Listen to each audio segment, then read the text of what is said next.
Seharian ini seminar keuangan dan iman. Kenapa kita adakan?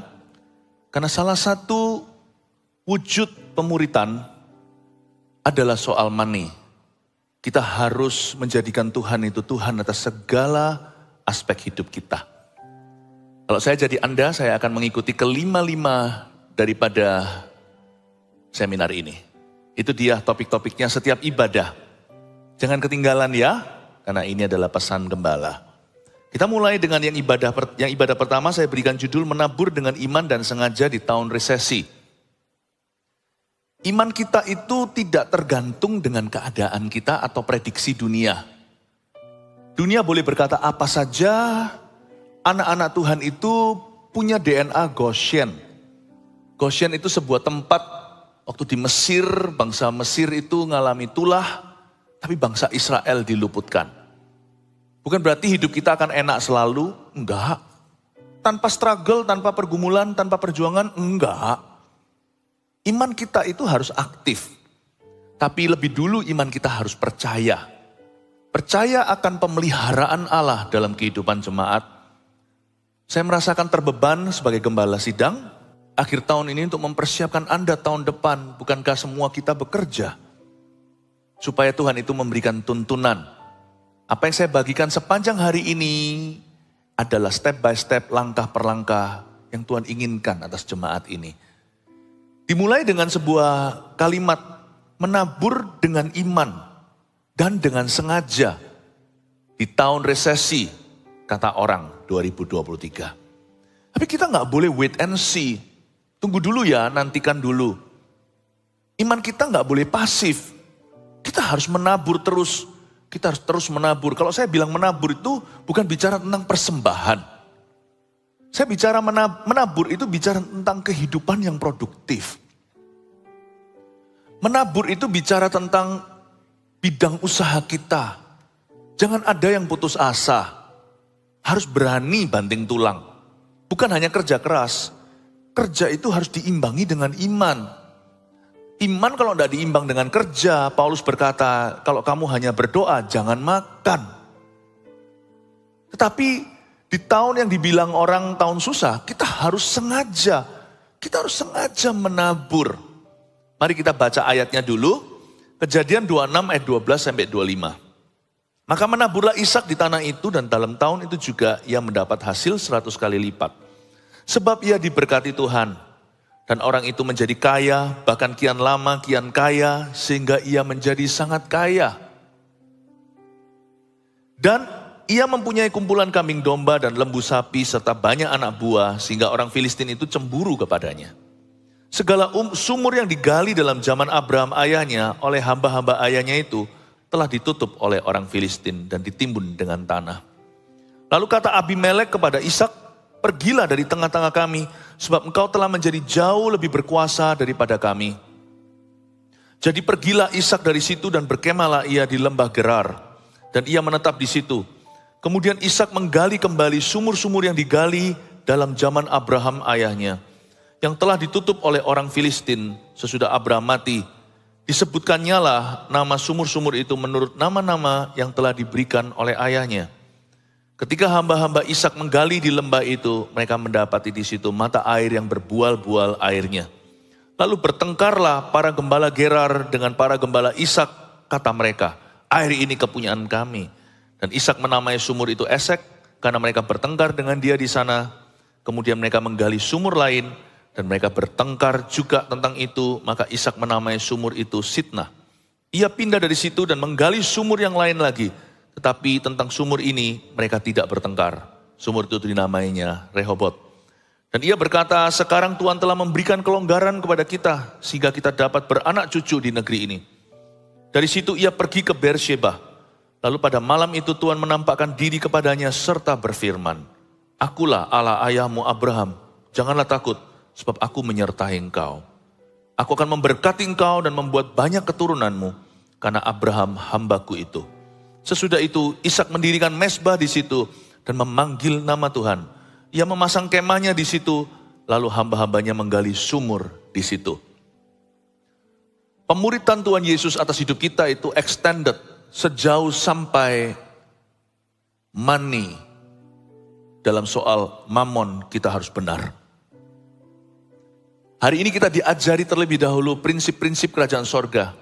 Bahwa ekonomi anak-anak Tuhan tidak bergantung keadaan, tapi bergantung kebenaran. Dan hari ini Tuhan mau mengingatkan kepada kita, agar kita menabur terus. Ayat 12, mulai kita telusuri ayat per ayat, kita akan belajar sesuatu. Maka menaburlah Ishak di tanah itu, dan dalam tahun itu juga ia mendapat hasil 100 kali lipat. Sebab ia diberkati Tuhan. Waktu kita baca ayat 12, banyak orang matanya tertuju kepada berkatnya.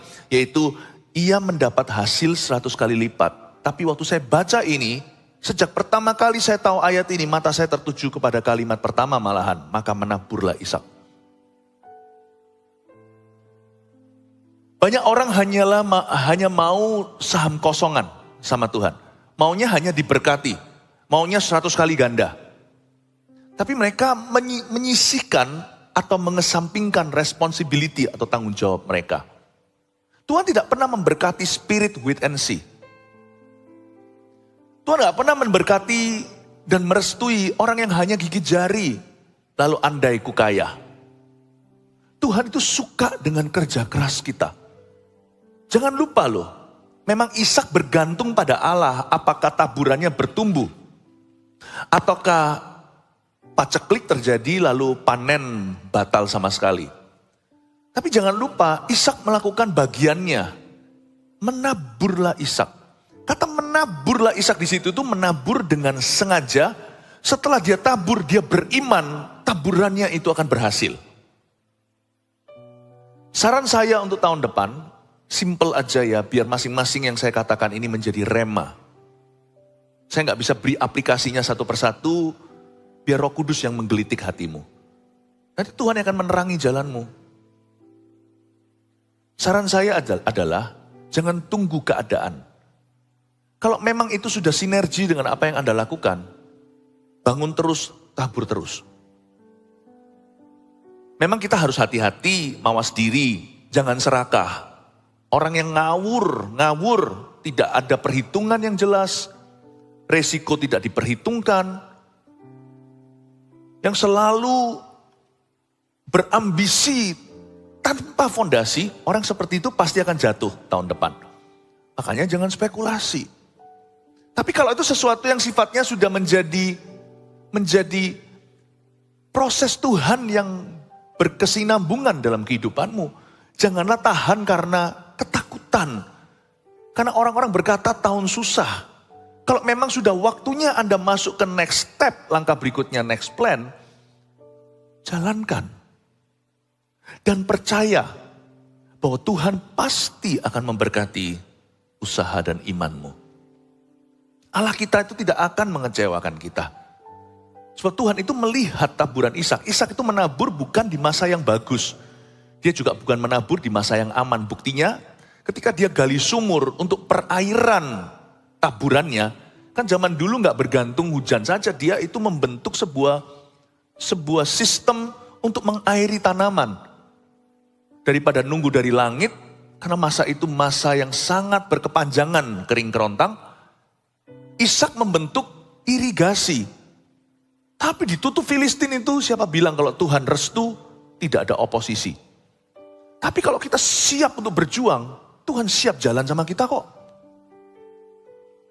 Kalau itu berupa bisnis atau perkembangan, boleh nggak berkembang? Boleh, gereja kita aja terus berkembang. Tapi kita nggak sembarangan. Ya. Anda jangan sampai membangun sesuatu itu atas dasar kredit. Tapi harus membangunnya atas dasar cash. Hitung kekuatanmu. Apa yang kau miliki, aset yang kau miliki itu cukup untuk mengembangkan. Jangan ngawur dan untung-untungan. Lalu mentang-mentang pakai uang bank.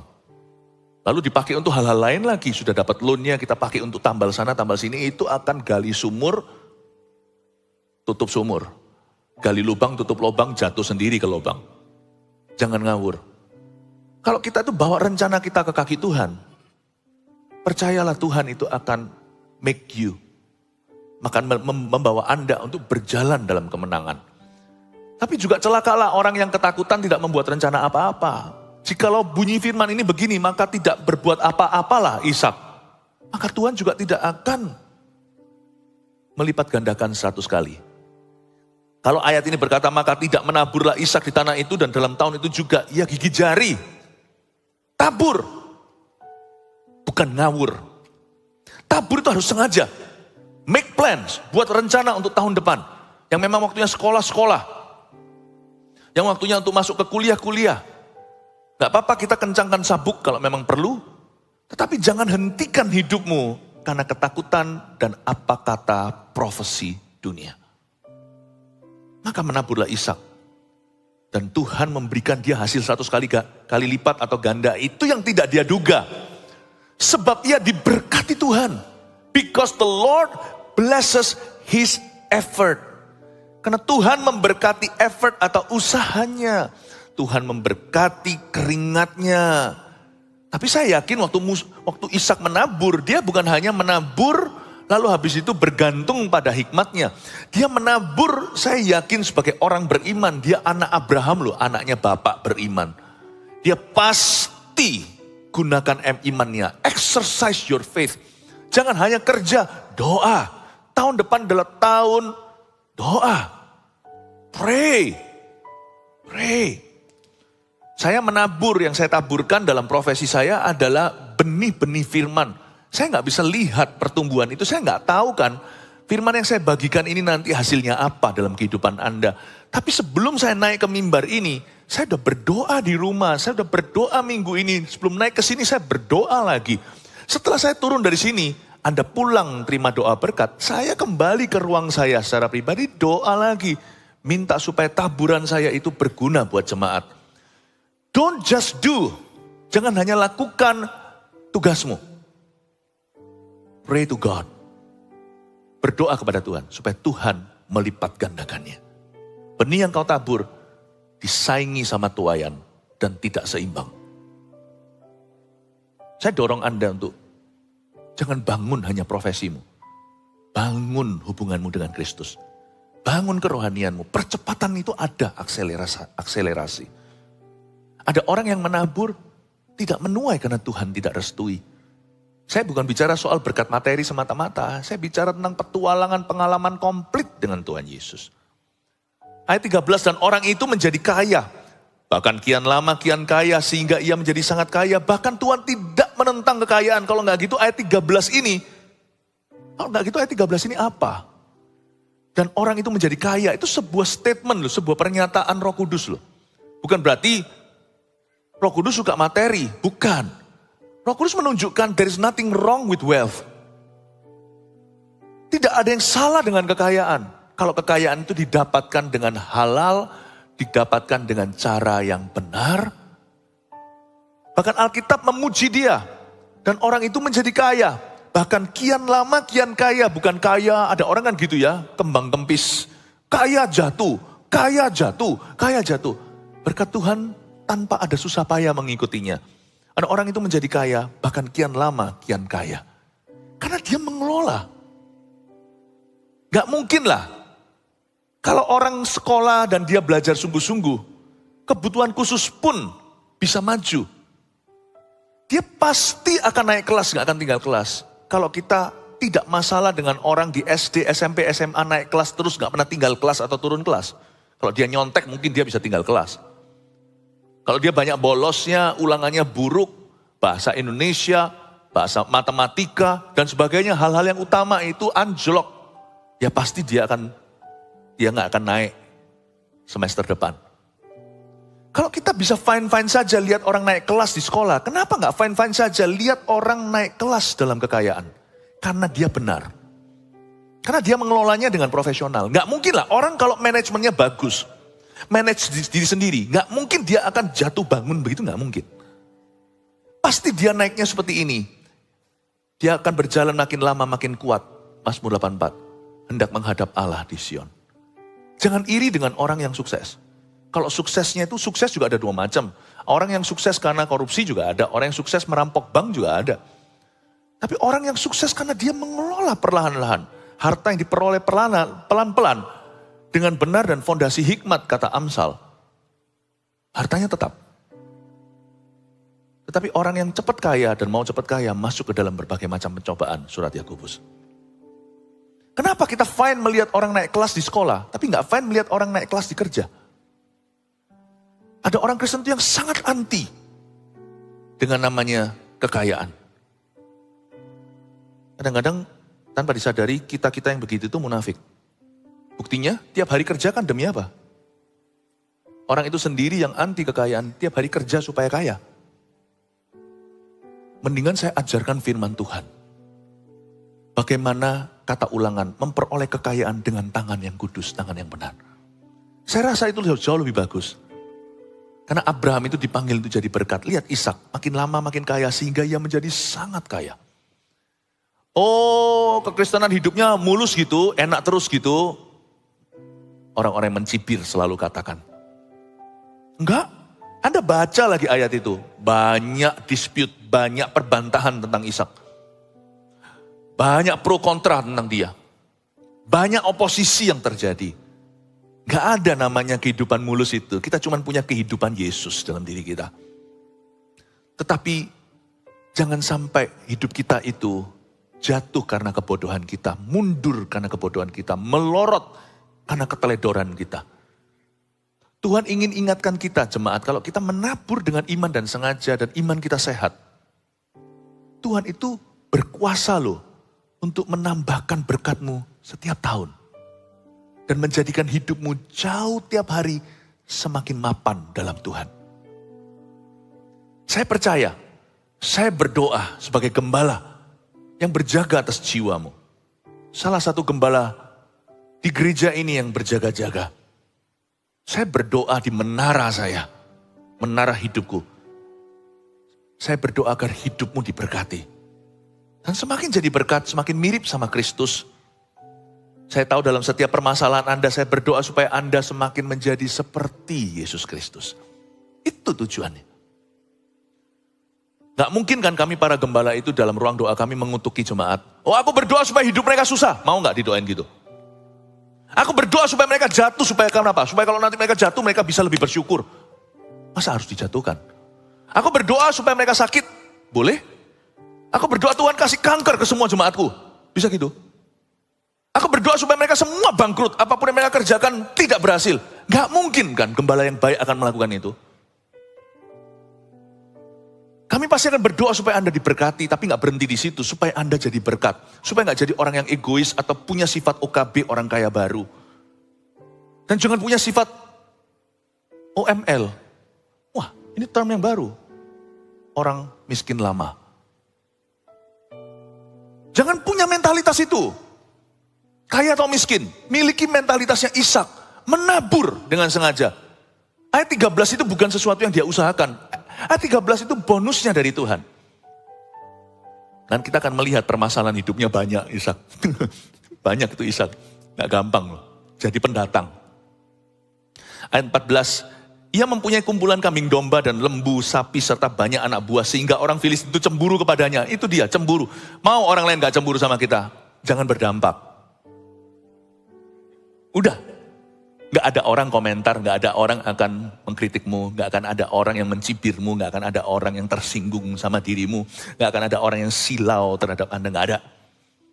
Tapi Ishak membangkitkan cemburu orang Filistin kepadanya. Karena apa? Gampang lah, karena kumpulan kambing domba, lembu, sapi, serta banyak anak buah. Trust me, akan ada orang-orang yang gak suka melihat Anda mendaki Bukit Sion. Ketika Anda diangkat sama Tuhan, pasti ada yang iri. Ketika Anda jatuh, semua orang berbelas kasih. Bahkan ketika Anda diangkat sama Tuhan, sebagian dari orang yang berbelas kasih itu jadi cemburu. Loh kok ternyata belas kasihan itu gak tulus semua di dunia ini. Makanya itu jangan hidup dari belas kasih orang. Kasihi mereka, kasih orang lain. Jangan hidup dari belas kasih mereka. You learn to love them. Love is giving. Kasih itu memberi. Jangan berharap kembali. Jangan mengharapkan welas kasih. Karena orang yang sama, yang berbelas kasih dengan Anda, tidak semua Tidak semua akan menjadi sahabat permanen atau menjadi teman yang sejati. Akan ada orang-orang yang melihat Anda diangkat kemudian, padahal mereka sendiri yang mendoakan, mereka tidak akan suka hati ketika melihat Tuhan mengangkatmu. Itulah triknya di hati manusia. Yeremia katakan, hati orang itu dirinya sendiri tidak bisa menduga.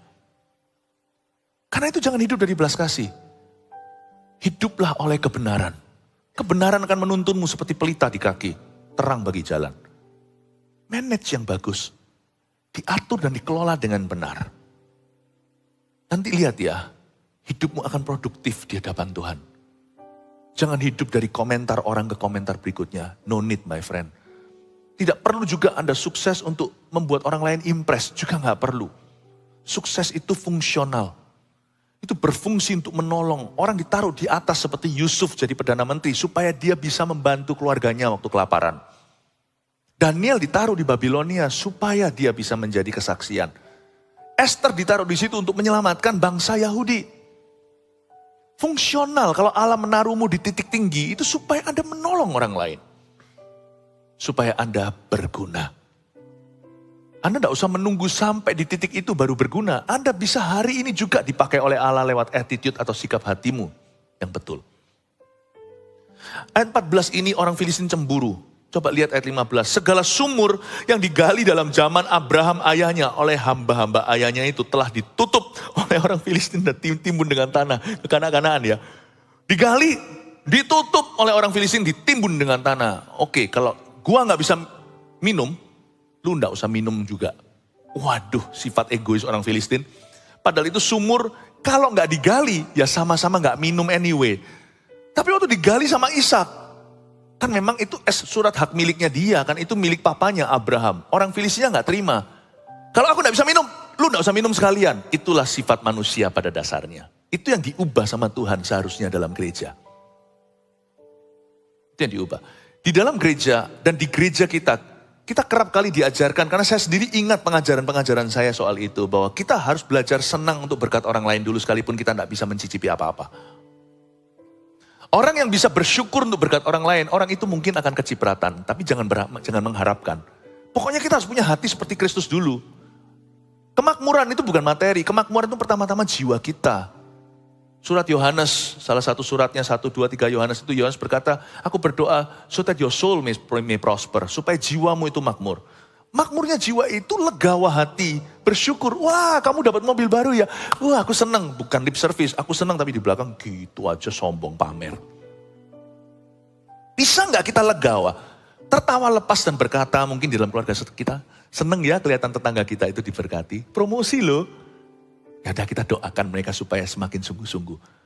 Titik, jangan koma. Lihat nanti ya, kalau enggak Tuhan itu masih lihat dari sorga. Ini orang kok baik sih? Bukankah Tuhan akan berkata, malaikat sini. Kamu kalau lewat lagi, lewat ke situ, jangan lupa kasih tips ke sini. Waktunya akan tiba nanti aku tolong dia, tapi kamu bantu dulu. Lihat kalau hati Tuhan tidak masihku. Tapi orang yang berkata, oh gitu aja sombong segalanya. Dia sendiri gak diberkati. Dia benci orang diberkati. Orang gitu menambah kefasikan.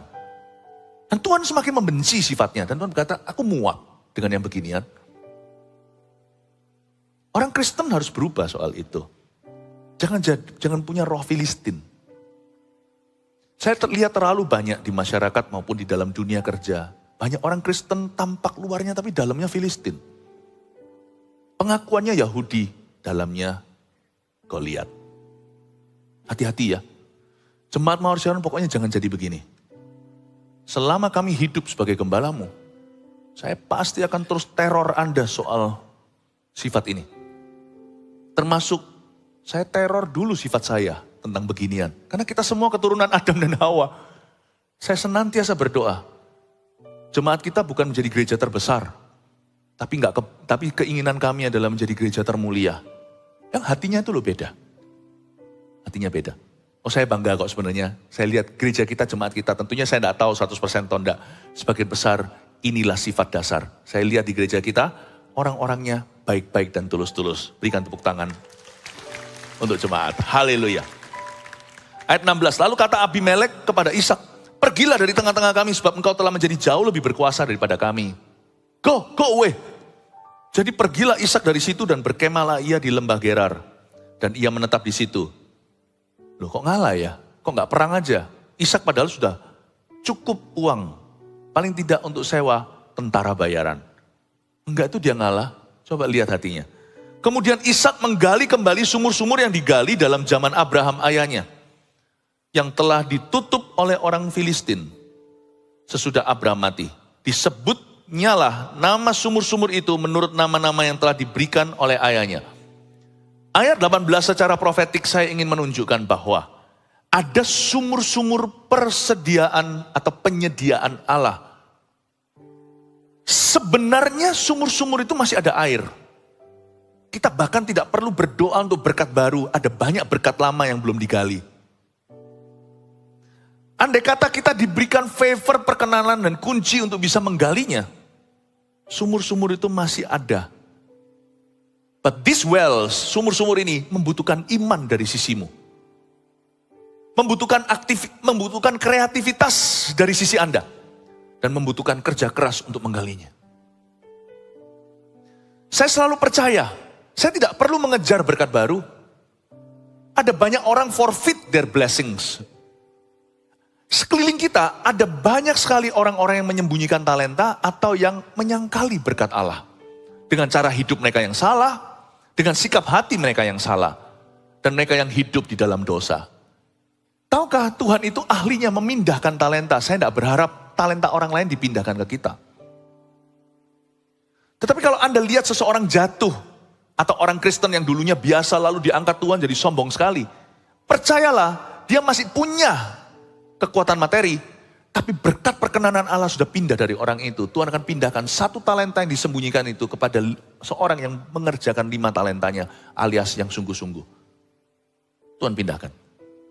Do you know that there are many spiritual wells, ada banyak sekali sumur-sumur rohani yang hari ini ternganga, tapi ditutup oleh karena kejadian-kejadian.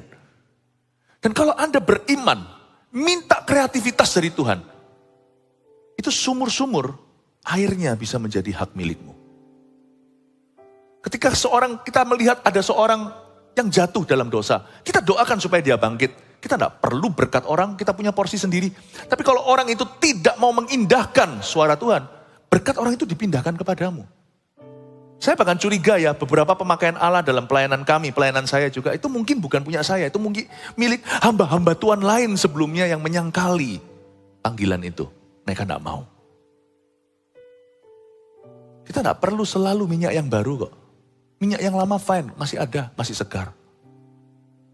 Do you know that God wants to bless you? Tuhan mau memberkatimu. Dan saya tidak sorry, saya bahkan tidak perlu minta maaf untuk mengatakan itu. Karena dengan hati tulus saya tahu bahwa Tuhan itu tidak ingin mengutukimu. Tuhan ingin memberkatimu. Cukup kreativitas saja, kerja keras. Kami kerja keras sebagai hamba Tuhan. Ngelembur, kerja keras. Saya membuat sebuah goal dalam hidup saya dan istri. Kami ini tidak kalah kerja kerasnya daripada staf gereja yang ada di bawah kami.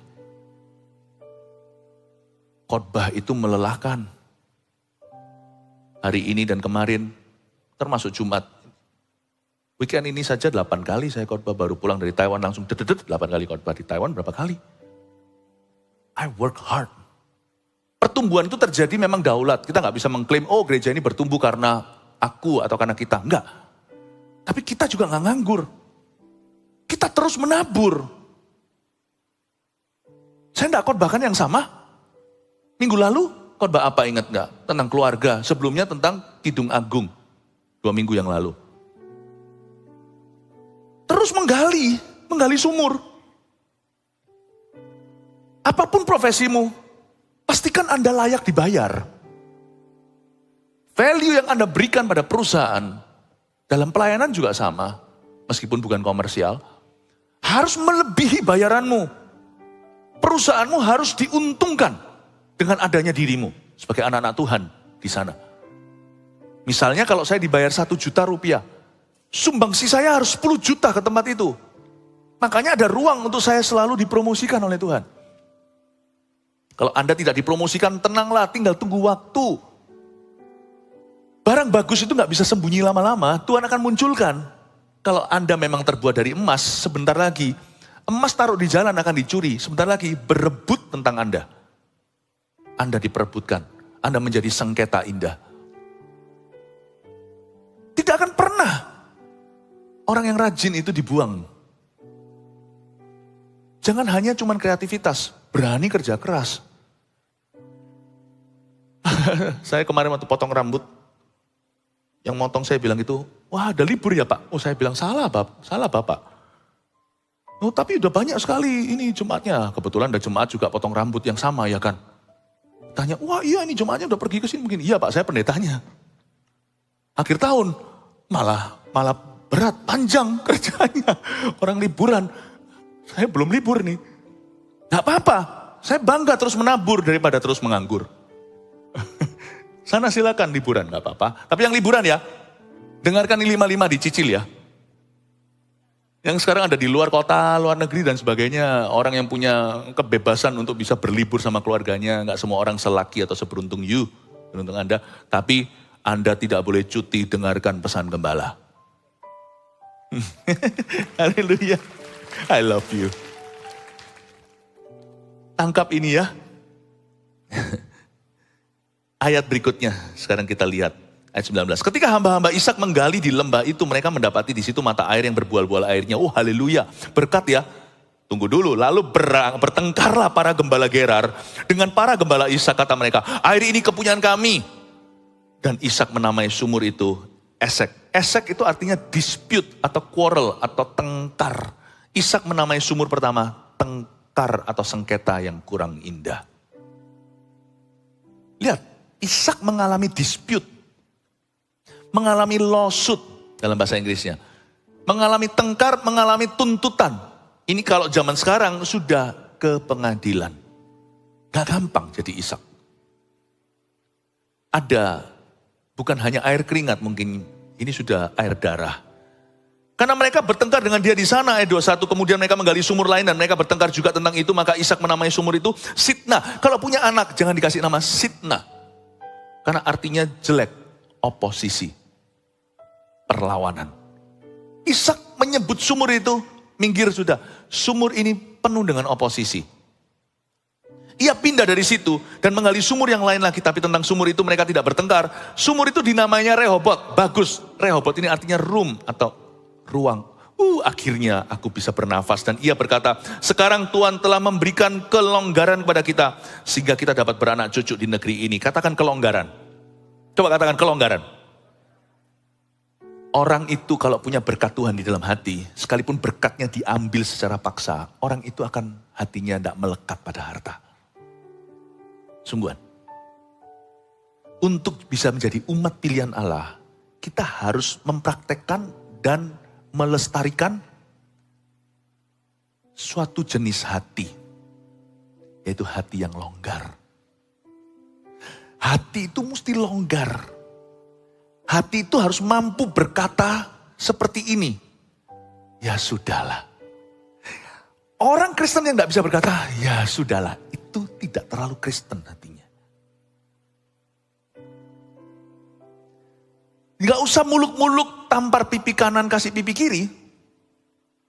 Sebelum kita bisa memberi, bisakah kita mengalah? Tidak semua itu bisa ngalah. Misalkan kalau istri Anda mau diambil sama suami orang, ya Anda jangan ngalah lah. Atau sebaliknya suami Anda mau diambil sama wanita, idaman lain, Anda juga harus perjuangkan. Kalau anak Anda mau direbut pergaulan bebas, ya jangan mau. Bisnis Anda dirampok gitu ya, lihat-lihat dong kalau ini perampoknya ini bisa aku halangi, wong ini hakku, ya saya panggil polisi. Dan kalau saya ditodong orang di jalan, ya saya akan sebisa mungkin saya bilang ambil cashnya, tapi tinggalkan ya Pak. Tinggalkan SIM saya, KTP saya, kartu kreditnya kalau bisa, atau percuma Bapak ambil ini. Kalau saya masih bisa bicara nih, kalau pisaunya agak jauh. Toh setelah Bapak bawa kredit cardnya saya bisa blok. Ya, kalau bisa jangan Pak saya ambil kasih cashnya aja. Tapi kalau saya sudah di sini, ya sudah ambilin. Nanti saya urus lagi tuh IKTP-nya. Harus pintar kan? Cerdik seperti ular kan? Jangan setelah diambil, Pak, handphone saya. Nah itu bodoh kan? Saya kalau bisa nego, saya nggak akan bodoh. Saya harus bisa mengerti kira-kira, ini apa? Itulah hikmat Allah, hikmat di lapangan. Tapi pada dasarnya hati kita tuh mesti longgar. Ngapain orang itu kepahitan karena dia dirugikan uang? Buat apa Anda bawa pahit mati ke kuburan? Buat apa sampai muring-muring di keluarga? Hati itu mesti longgar. Orang Kristen yang sejati harus bisa bilang, ya sudahlah. Bahasa Surabayanya, ya wis lah. Bahasa Chinese-nya, swan lelah. Bahasa Inggrisnya, never mind lah Singapura. Inggris Singapura ya. Never mind lah. Harus bisa. Ishak ini bilang, dispute, tengkar, oposisi. Ujungnya dia berkata longgar. Ya sudahlah. Kasihlah. Sudahlah, itu memang bukan berkat kita. Sampai dapat Rehobot. Dari situ ia pergi ke Beersheba. Lalu pada malam itu juga, lihat malam itu Tuhan indahkan dia. Tuhan menampakkan diri kepadanya serta berfirman, Akulah Allah ayahmu Abraham. Jangan takut ya, asal aku sertai kamu. Kamu tidak perlu esek, kamu tidak perlu sitnah. Rehobot pun kamu tidak akan butuh. Kalau aku beserta, akan ada sumur baru yang tidak digali oleh ayahmu. Aku menyertai engkau, aku akan memberkati engkau dan membuat banyak keturunanmu karena Abraham hambaku itu. Sesudah itu Ishak, ini yang indah. Ternyata semua yang kita pelajari ini bukan soal berkat materi. Ayat 25, sesudah itu Ishak mendirikan mezbah, worship. Dia mendirikan mezbah di situ dan memanggil nama Tuhan. Lalu ia memasang kemahnya di situ, lalu hamba-hambanya baru menggali sumur di sana. Lihat ya, persis sebelum dan sesudah menggali sumur, di tengah-tengah ada mezbah. Yang menjadi sentralisasi, center kehidupan Ishak. Bukanlah berkat apalagi secara materi. Tapi pemberi berkatnya, itu yang dia rindu kenal. Indah bukan? Dia memanggil nama Tuhan di sana, mendirikan mezbah. Baru sesudah itu dia berkata, oke, setelah kita doa buka toko, ayo pegawai-pegawainya, cepat jualan. Mulai kita usahakan dagang. Hamba-hambanya menggali sumur-sumur baru. 3 poin aja ya, dengan ini selesai. Lalu nanti masih ada 4 kali lagi khotbah. Jangan setiap khotbah ini dimensi-dimensi melengkapi hidup keuangan Anda. Hidup profesi dan hidup kerja. Menabur dengan iman dan sengaja di tahun resesi, review. Sebuah summary atau kesimpulannya begini. 1, Tuhan hanya memberkati doa dan kerja keras kita. Jangan lupa mencampur air mata dengan air keringat Anda. Yang menabur dengan mencucurkan air mata akan menuai dengan sorak-sorai, itu dalam doa. Doa gak usah keringetan. Kecuali kalau tidak pakai AC ya kan. Tapi kalau di dunia kerja, bukan berdoa dengan mencucur air mata yang akan menuai dengan sorak-sorai. Waktu Anda bekerja dengan mencucurkan air keringat akan menuai dengan sorak-sorai. Tuhan hanya memberkati air mata kita dalam doa dan air keringat kita dalam kerja. Nggak doa? Jangan harap lihat mujizat Allah. Tidak berdoa, tidak ada kuasa. Kurang berdoa, kurang berkuasa. Banyak berdoa, Anda akan melihat banyak kuasa Allah bekerja. Amin. Tapi dalam bekerja, air keringatmu diberkati. Ayo, ngelembur, tabur, jangan nganggur. Kerjaan, gak ada kerjaan atasan bawahan. Kerjaan itu semua apa yang bisa ditemukan oleh tanganmu kerjakan.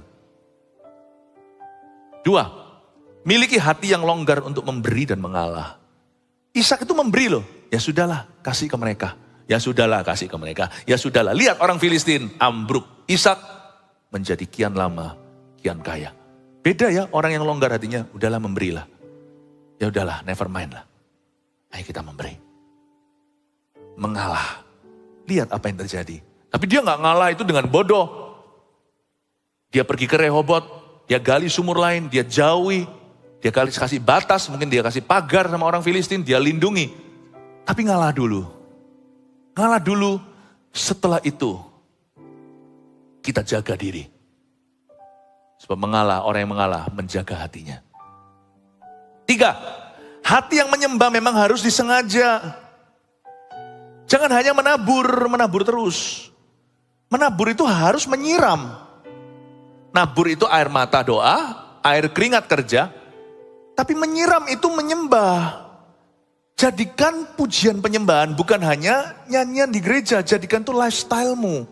banyaklah worship tahun depan. Itu beda loh di hati. Saya anggap kalau berdoa itu seperti menabur, nyanyi worship itu atau menyembah, itu menyiram. Pernah makan tapi gak minum? Nanti kan keseretan. Doa-doa saja tapi gak pernah memuji menyembah Tuhan dan mendekati dengan pujian.